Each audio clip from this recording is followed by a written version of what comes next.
Luis Ángel Soto. Recibamos por favor con muy fuertes palmas.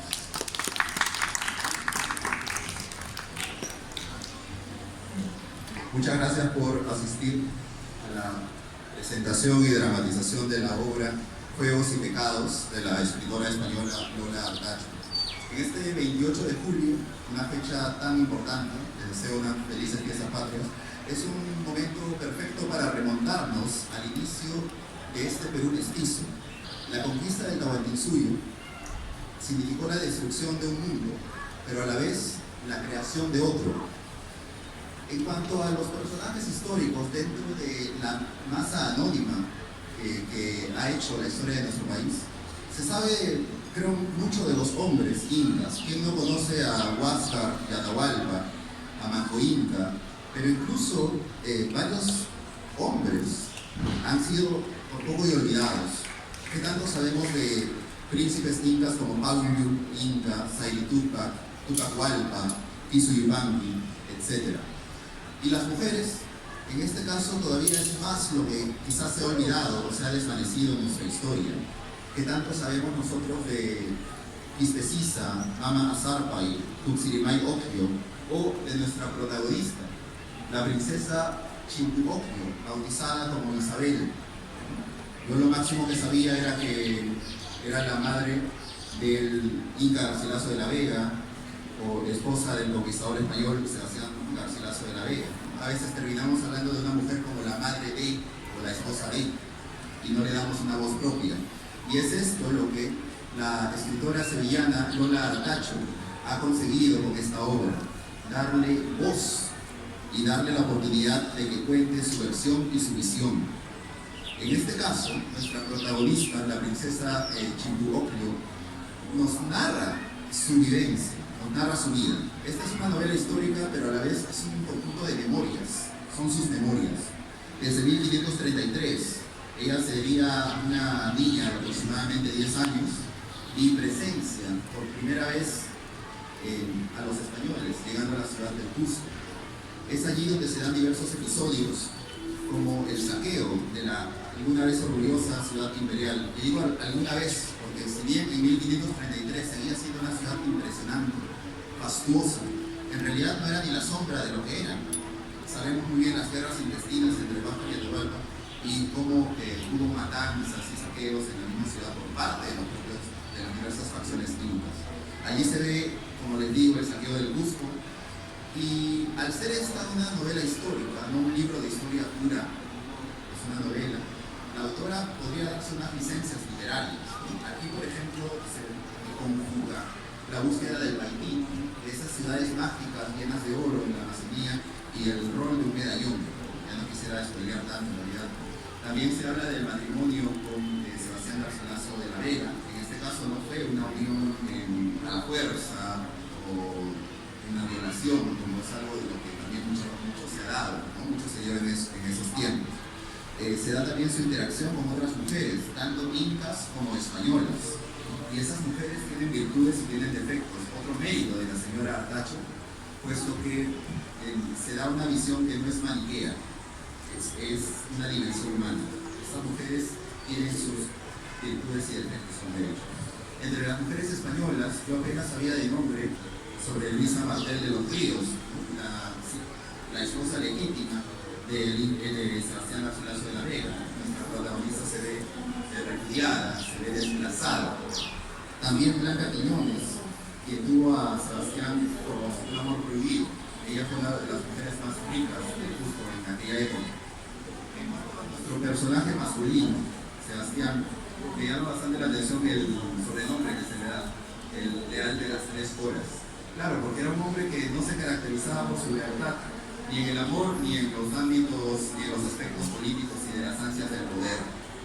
Bueno, la señora Artacho nos brinda muchos pensamientos profundos a través de la voz de Isabel Chimpu Ocllo. Hay unas reflexiones muy sentidas. Ella se dirige a nosotros, los lectores, y en la página 357 y 358 nos dice a la letra: ¿qué mujer vio en 30 años sucesos tan extraordinarios como yo? Y tiene mucha razón, porque ¿qué no vio ella? saqueos, matanzas, epidemias, la pérdida del poder y del prestigio en su clase. Recordemos que era una mujer aristócrata, era una noble, el matrimonio, la infelicidad y un largo etcétera. Yo sentía lástima por la pobre Chicuroclio dentro de lo poquísimo que sabía de ella hasta antes de leer este libro. Y sin embargo, la señora Artacho nos da otra perspectiva y nos muestra a una verdadera sobreviviente de esa época de caos y de tanta convulsión. Una mujer estoica que, como aristócrata que era, tuvo que comportarse a la altura dentro de esos cambios de desventaja para su clase social. Una mujer firme y más fuerte de lo que ella quizá alguna vez pudo llegar a pensar. En la página 377, por ejemplo, nuevamente a la letra dice: solo soy una sencilla madre de la conquista que unió en su vientre las primeras semillas de dos mundos. Y claro, esta novela, además de su belleza de lenguaje, porque la autora emplea fórmulas y vocabulario de la época, lo cual es bastante realista, también denota un vasto conocimiento de la cultura inca y de la historia de ese siglo, el siglo XVI, la década de 1530. Sin embargo, también, y volviendo al tema de ser madre de la conquista, esta novela es un homenaje a todas esas mujeres, tanto incas como españolas, que al ser madres de la conquista también son madres del Perú, porque el nuestro es un país mestizo, es un país de todas las sangres, ¿no? Es digno de elogio que una escritora española, sevillana, haya logrado reunir esto en una obra, sobre todo en estos tiempos. Yo no recuerdo en mi niñez en realidad que haya habido tanto debate, por lo menos en las redes, de discusiones o peleas. Es un tema bastante polémico, la conquista. Después de más de 500 años sigue despertando pasiones encontradas. En estos tiempos de negacionismos, nostalgias imperiales de un lado y del otro del océano, de leyendas negras y leyendas rosas, esta obra tiende puentes entre nuestras dos naciones. Es una especie de diálogo y de redescubrir nuestro ancestro, tanto nativo como español. Así que en vez de crear muros, eso es lo que mucho se ve en las redes, al menos yo he encontrado esos discursos. Nuevamente me quedo con esto, que tiende puentes entre nuestras dos naciones y nuestros dos legados. Al fin y al cabo, esos somos los peruanos. Muchas gracias. Y tenemos la palabra a Maribel. Voy a presentar a la actriz. Radica en Sevilla, España. Nació en Ayacucho, es actriz, gestora cultural y productora de la compañía Retama Teatro, licenciada en Arte Dramático por la Escuela Nacional de Arte Dramático de Lima, cursó el doctorado en Ciencias del Espectáculo en la Universidad de Sevilla, máster en Gestión, Arte, Museo y Patrimonio Cultural por la Universidad Pablo de Olavide de Sevilla. Ha realizado diversos trabajos en teatro, radio, cine y televisión, entre ellos los monólogos de Darioco, La Violación, La Mujer Sola y La Madre Pasota, La Princesa Inca, Isabel Chimpuojo. Trabajó para la compañía Rayuela de Valladolid, en Sevilla para la compañía de Ataraza, Teatral y Altarazana de Bormujos. Ha participado en series periodistas, comisarios y en novela Géminis y Memorias de España. Para la televisión española y el cine formó parte de RIM El Forastero, producción peruano-española con la dirección de Vico García. Fundó la compañía Retama Producciones, con la que produce espectáculos propios y gestiona diferentes eventos musicales y culturales de ambos países, entre Perú y España. Gabriela Delgado. Buenas tardes, yo estoy encantada de estar hoy en esta feria internacional como editora y agradeciendo pues al Centro Cultural de España en Lima por esa acogida. Me siento acogida realmente con mi segunda casa, porque llevo ya 23 años viviendo en Sevilla y especialmente hoy que es 28 de julio, pues doble motivo para poder celebrarlo. Y sobre todo básicamente lo que quiero es comentar este proyecto, cómo ha nacido y hasta dónde hemos llegado y seguimos en ese proceso de andanza. Y es que Lola Artacho es una vecina, amiga mía en Sevilla. Un día me dice, estoy escribiendo un libro sobre el tierra. En cuanto me entregó el texto, me encantó y yo pensé, dije, qué vergüenza ajena, porque ¿cómo es posible siendo peruana, quechua, andina, no tenga conocimiento de tantas princesas? Y vengo a enterarme de mi historia de parte de una española, ¿no? Y evidentemente a partir de ese momento empecé a investigar y me encontré con cosas maravillosas. La historia siempre ha sido contada, casi siempre con protagonistas hombres, y las mujeres siempre han sido invisibilizadas, ¿no? Entonces dije, este es el momento de llevar a Chimboquio a escena. Dije, pues que iba a llevar al teatro. Conseguí un dramaturgo, Antonio Campos Bernal, que también le contratamos para que se encargue de hacer la dramaturgia.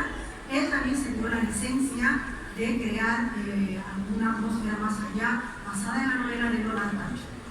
Y en esa investigación, por ejemplo, buscaba yo cómo serían esas mujeres de esa época, cómo vestirían, qué sentían, no se sabe nada. Por ejemplo, si observáis esta imagen, ahí está Chimboquio, que lo he encontrado hace unos meses. La de azul es la imagen hecha por los familiares de Chimboquio en 1651, hecha por los familiares. Quiere decir, ¿qué familia? Porque Chimboquio tuvo su primer matrimonio, fue con Sebastián García de la Vega Vargas, un capitán que es muy guapo, muy bien. Y el segundo marido fue Juan de Pedroche, un comerciante, por lo visto más tranquilo.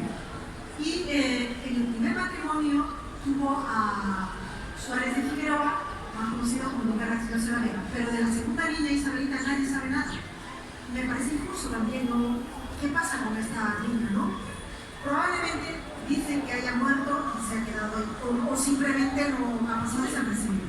En el segundo matrimonio, con Juan de Pedroche, tuvo dos niñas, Ana Luisa y Isabel. Dos niñas que tuvo, y probablemente ese cuadro haya sido hecho por las hijas. ¿Quién sabe, no? Pero el cuadro está en el Museo de la Universidad de Antonio Abad. Hay cuatro cuadros. Eso estaba en subasta y decía que estaba en mal estado y ya lo vendieron. Me llama mucho la atención porque decían que no, físicamente, con el atuendo, eso es una recreación de la escuela turqueña, por ejemplo, también que ha hecho. ¿Qué otra cosa tenemos respecto a la imagen? Los comentarios por ejemplo, de Juan Forma de Ayala, que se ve cómo llevaban, cuál era su atuendo, ¿no? Y entonces, pues, como no encontré en aquel momento, porque esto es reciente, me basé en un vestuario hecho por Julio Cajas Beja, que era un vestuarista especializado en teatro, cine, televisión, y nos referenciamos en otras princesas, como por ejemplo Beatriz Clara Coya y otras más, con esos coloridos, esos tocapos que era importante, que denotaban parte de la nobleza. Pero sin embargo, si hacemos un paralelo entre las mujeres españolas del siglo XVI, ahí sí que ya saben perfectamente cómo era su atuendo, su vestuario, cómo vestían. Incluso a nivel literatura, cine e investigación, ellas nos llevan ventaja en el sentido de que, por ejemplo, hay mucha investigación. Yo no sabía, por ejemplo, por ponernos un ejemplo, la ciudad dorada del que habla Chimboquio, y este es el medallón que se sabe dónde está la ciudad perdida. Buscando la ciudad perdida es cuando se murió Francisco de Orellana, ¿no? Buscando en el Amazonas, se perdió. Pero yo no sabía que él iba acompañado de su mujer, Ana de Ayala. Porque la historia no habla, pero claro, en España sí. Si vosotros ponéis Ana de Ayala, ahí aparece solo. Que se contrasta también un poco con ella. Ella estuvo ahí hasta su muerte, lo enterró incluso y se fue para Venezuela, y ya por ahí se perdió la vista de esa mujer, ¿no? Por ejemplo. Cuando pensamos en Francisco Pizarro, todos los hombres que han entrado eran 170 hombres aproximadamente. Nadie se imagina que había mujeres, claro que había mujeres. De hecho, la hija de Francisco Pizarro, Francisquita Pizarro, nació en Jauja en 1534. En 1533 ya había entrado Cusco. Entonces, esta niña cuando nace en Jauja, de hecho, hace un pedazo de fristorro, 3 días de educación. ¿Quiénes eran su madrina? Beatriz la Morisca, Francisca Pinedo y estaba Catalina de la Cueva, que era su cuidadora, su nana, su nodriza, que además eso está recogido en su testamento de Catalina de la Cueva. Entonces, no sabemos de esta mujer. Francisco Pizarro tenía hermanas. Una que se llama Ana, esas siempre son Isabel, Ana Isabel, y la otra, ella no recuerdo, María no recuerdo cómo se llama. Y de hecho le pregunté al descendiente de Francisco Hernando, que ellos tienen una casa en Extremadura, y hacen el trabajo de investigación entre Perú y España. Le pregunté si él tenía hermanas, sí, pero ¿por qué no se habla? Me he quedado con la duda si al final llegaron aquí o se quedaron en Extremadura. Realmente estas historias son fascinantes porque Chimbuquio, Azarbay, Cocahuacho eran mujeres importantes, poderosas, no eran mujeres simples. Lo dice Inés Muñoz, que era la cuñada de Francisco Pizarro, porque su hermanazo era Francisco Francisco. Entonces ella en su diario dice, las mujeres de esa época eran mujeres fuertes, nombra incluso a las castellanas, eran importantes, gobernantes, ¿no? La idea, y las que llegaron de España, muchas vinieron con el objetivo de tener una buena vida, a lo mejor oportunidades a nivel económico, social, querían casarse con los conquistadores, y las que no, pues se dedicaban a servicios de cocina, venta o algún que otro, una profesión antigua, como dicen, ¿no? También quiero mencionar que en el caso de estas mujeres es necesario, cuando Retama decide hacer este espectáculo, mi idea es que a través de este montaje podamos visibilizar a nuestras mujeres lindas. ¿Qué pasa con ellas? Hay tantas historias de que hay en internet. En esta cita aparece mucho. La triste historia de Cocaoque, por ejemplo, que hay un pedazo de monumento en Tambo. Es una mujer que me llama mucho la atención porque Gonzalo de Pizarro se obsesionó de ella. Era la mujer principal de Mancocho, ni hablar, hay otras mujeres igual que ella de guapa, pero no. Ahí probablemente aparece el mítico pleito, como una ahí es como aparece. Pero buscando ahí en internet y luego también en los relatos del archivo de Indias, ella dice que se embalurmó de excremento para evitar que fuera violado. Al final, Gonzalo, al sentirse tan rechazado, entregó a esta princesa a los Reyes Cañaris y al final de una manera terrible. Pero otra fuente dice que a lo mejor los españoles sí que lograron abusar. En fin, ahí no se sabe. Pedro de Pizarro comenta que hasta los mismos españoles se quedaron alucinados, consternados de que esto le pasara a una princesa noble, que la descuartizaran de ese modo, ¿no? Entonces, incluso Azarbay es un personaje que aparece en la novela. Ella dice que está de algún modo, creo que por celos la mata, pero eso es una licencia que puede que la autora se tome esa idea. Lola lo que hace en sus personajes es darle personalidad, emoción, sentimiento. Yo siempre le dije a Lola, tú eres la verdadera princesa, has tenido que ser princesa en tu vida pasada y te has reencarnado. Y a su vez también ya el productor, el director y a su vez el dramaturgo decía, oye, a ver, en tierra todas las princesas han tenido maridos, así es Perú, me dijo. Y yo le dije, bueno, sí, en gran parte, así es Perú. Y bueno, Y efectivamente, porque si veis todas las historias de las princesas han tenido 2 maridos. Y claro, no es distinto, quiero decir que en el Perú antiguo, según la etnia, según la costumbre, se admitía el sirvientazgo, un proceso de convivencia, que si iba bien, pues no estábamos adelante, ¿no? Si no, no pasaba nada. Pero en la cultura hispana eso no, más bien la mujer tenía que llegar virgen y encima tenía que pagar un voto, ¿no? En cambio eso que los votos para los votos, no, eso no es, también sería al revés, ¿no? En nuestra cultura. Entonces, para crear esos personajes de la novela, hemos creado dos personajes, la princesa Inca, una noble y una criada castellana. ¿Para qué? Para ver el contrapunto tanto de personalidades. Las castellanas siempre han sido, y lo son, pues son más duras a la hora de hablar, más directas, ¿no? Y aquí el personaje de Chimpoque, pues la ponemos más enseñadora. Ella sigue pensando que Garcilaso de la Vega estuvo enamorado, y a lo mejor no, quién sabe, ¿no? Pero claro, lo cierto es que a los 13 años, vamos a controlar el tiempo, a los 13 años, el hijo lamenta eso en sus crónicas, en sus escritos, de decir que su madre fue repudiada para casarse con María Luisa Martel de los Ríos. Luego la pone como una histérica manipuladora, no puedo decir así. Pero esa mujer efectivamente se casó. ¿Por qué? Porque en aquel entonces, primero en 1513, la reina Isabel fomenta el matrimonio mixto. Hasta ahí estaba bien. ¿Para qué? Para unificar y crecer el territorio español. Pero más adelante se da cuenta que eso va en su contra.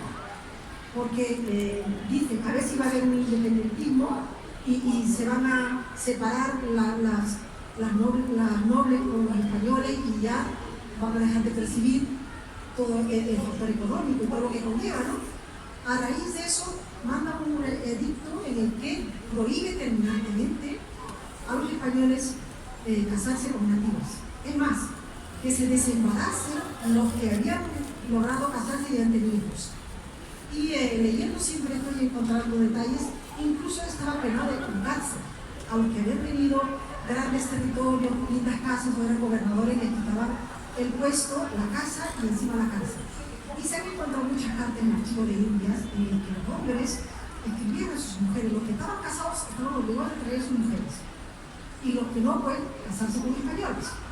Entonces hay cartas en el que dice, en castellano antiguo, mujer, ven aquí vas a tener clava, vas a tener casa, vas a tener todo para tener tu tiempo libre. Algunas que tendrían terror no han venido, y entonces otras venían. ¿Cuántas mujeres han podido entrar? Según un investigador, Córdoba de Toro, decía que de 1594 a 1600 entraron en Perú 495 mujeres. Yo me quedé sorprendida con ese dato. Había que investigar más al respecto, ¿no?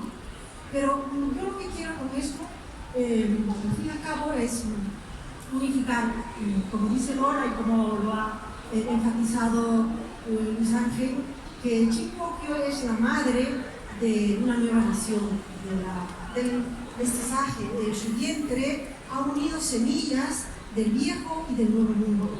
Y eso es lo más importante de ese argumento. Y les invito pues a que compren la novela, se investiguen de otras historias de mujeres españolas y castellanas, porque las mujeres siempre, pues, hasta ahora, ya estamos superando menos mal esa invisibilidad. Hay que seguir fomentando y descubriendo nuestras historias y nos vamos a encontrar con cosas maravillosas. Bueno, muchas gracias. Ahora, esto no estaba planificado, pero delante de vosotras me voy a vestir, así que mientras voy hablando, yo me voy poniendo el medallón, bueno, el medallón lo voy a dejar ahí. Entonces, si sale mal, o por lo que sea, comprender que esto es un directo, y voy a empezar, básicamente, este es el atuendo. A ver, aquí tengo mi ayudante del traje.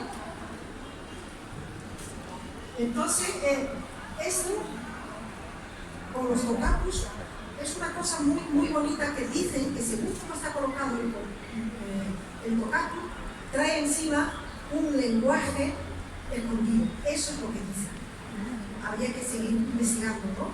Y también Pedro de Pizarro, escribano, cronista, dice que cuando entraron a Cusco, no, perdón, a Cajamarca, las mujeres iban ataviadas con un pedazo de túnica con trocitos de piedras preciosas y el pelo negro largo, y además lo que me llama la atención es que iban con una máscara fina de oro, ¿no? Eso yo siempre me he imaginado que eso era solamente de Chimú, ¿no?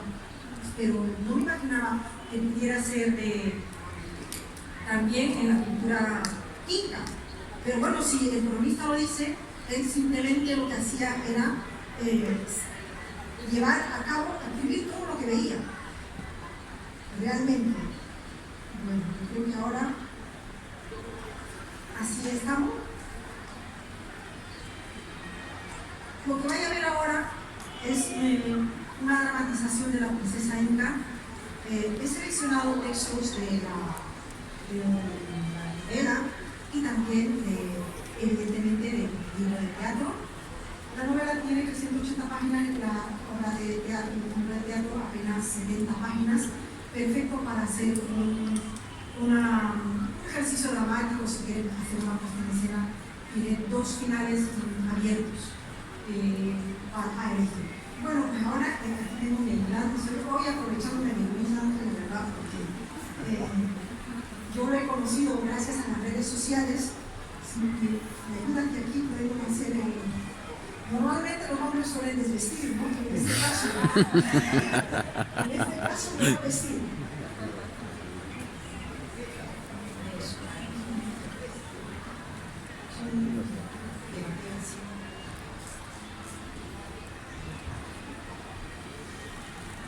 Y al maestro Alex Mendoza, le invito ya a que empiece con su música, si nos acompaña en el vestuario.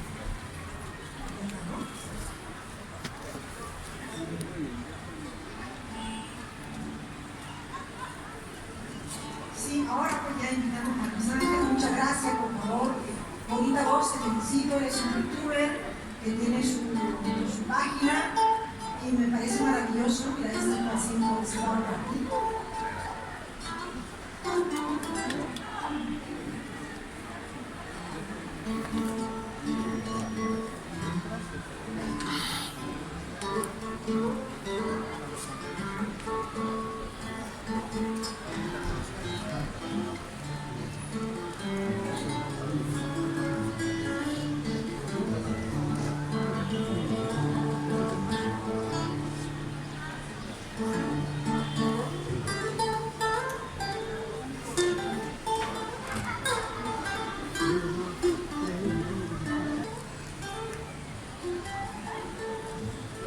Ay, Sebastián Garcilaso de la Vega, mira cómo me dejas después de haberme cuidado tanto. Un ángel mata guasa, mal mariposa. Cuando te conocí, me pareció vivir la escena de un encantamiento y decidí perdonar a todos los conquistadores para poder ser feliz junto a ti. Viene el amado poder. Te di 2 maravillosos hijos. Luego tú me despreciaste y te casaste con una española para quedar bien con tu rey. A veces estamos hablando de cubanos, pizarristas, almagristas. Pero yo siempre supe que estabas allí, vigilándonos desde la distancia, cuidando de todos nosotros. Ay, Sebastián, pero ahora te has muerto. Y tus enemigos, los partidarios de tus enemigos vienen a por mí. La codicia de estos hombres no tiene límites. ¿Qué quieren? ¿Qué buscan? ¿Qué quieren de mí? Mi marido es un diablo. Ay, mamá, quién. Intitaiko. Cancha de Wolimaita.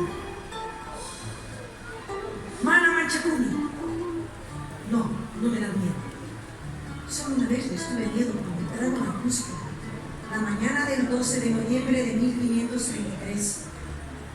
Aún lo tengo grabado en mi memoria. Los busqué siempre nos trataban entre nosotros. Les creíamos dioses. Hombres blancos montados sobre unas bestias fantásticas que parecían venir de lo más profundo de nuestra imaginación. Allí estaban a las puertas de la ciudad, entre tambores y cornetas y con banderas de Castilla, que resplandecían bajo gotas de malla, entre las que se reflejaba el sol.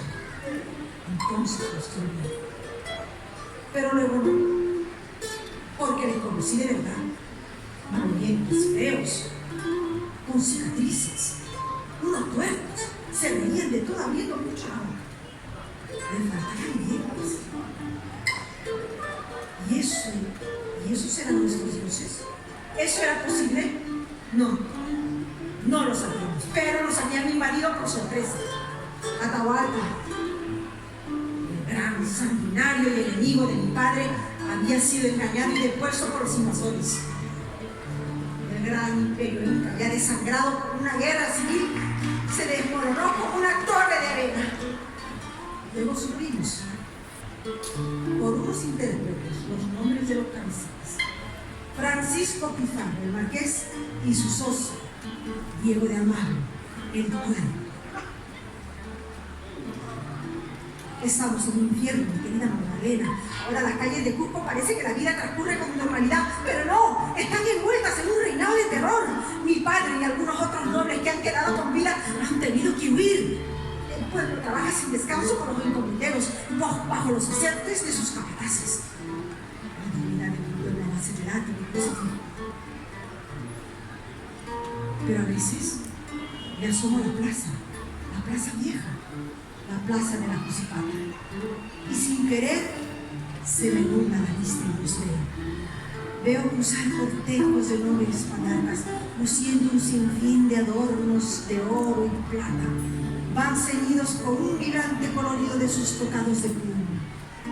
Pasan como seres etéreos bajo la brisa fresca de los Andes, recostados sobre sus palaquines de oro, con guacamayos de plumas roja, verde, azules, que se posan sobre sus hombros. Van camino al Coricancha.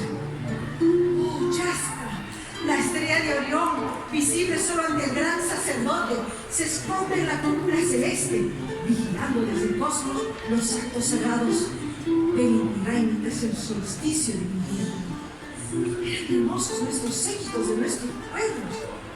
El tiempo parece detenerse en los reinados del gran Inca Pachacute.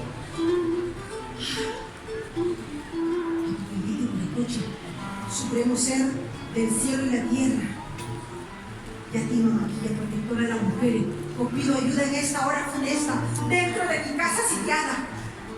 Huye tú que puedes, yo me quedaré esperando a los pizarritas mientras tú huyes. Ay, una ángel mata raza, una maquilla, una vida soñamos. Después de la invasión,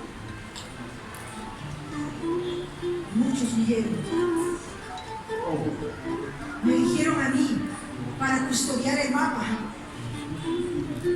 que lleva al Vilcabamba. Sí, a Ciudad Dorada, la que nunca nadie debe recuperar hasta que mi pueblo recupere su dignidad y sus dioses. En la Ciudad Dorada se escondieron bien todas nuestras riquezas, sellaron las entradas, sacrificaron a los portadores. La ubicación exacta solo lo sabían dos hombres montes. Uno se murió y el otro, de edad ya muy avanzada, sintió el peligro de perder nuestros vestigios para siempre, de modo que dio este medallón con símbolos astrales que debía protegerse de generación en generación para que no se perdiera en la noche de los tiempos. Porque no solo hay oro escondido allí, sino fórmulas milenarias, secretos desconocidos de la gran sabiduría de la tierra. Pero ahora yo estoy en peligro. Debo transmitir mi legado antes de que me maten. ¿Pero cómo? ¿Quién? Mis primas. Mis primas están casadas con castellanos. Mi hijo. Pero si mi hijo se encuentra en Córdoba. ¿Quién? Ay, Huiracocha, envíame una señal para elegir mi camino. Oh, Pachamama, Musa, Wilka, Haya, Kunan Mimaya Tuiki, Wawaiki Kunata, Hawaiki Kuwaiku, Suma Waina, Suma Yapo, Hampa, Puñanico, Hampa, Mura y Pacha.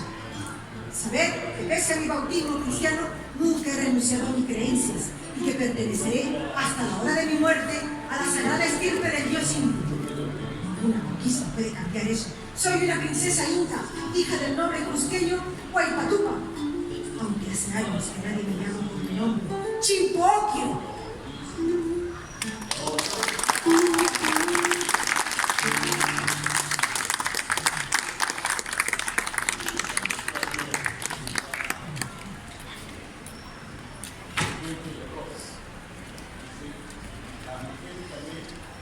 Muchas gracias por haber acompañado en este momento.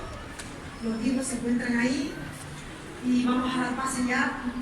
Los minutitos se agotan aquí, así que gracias.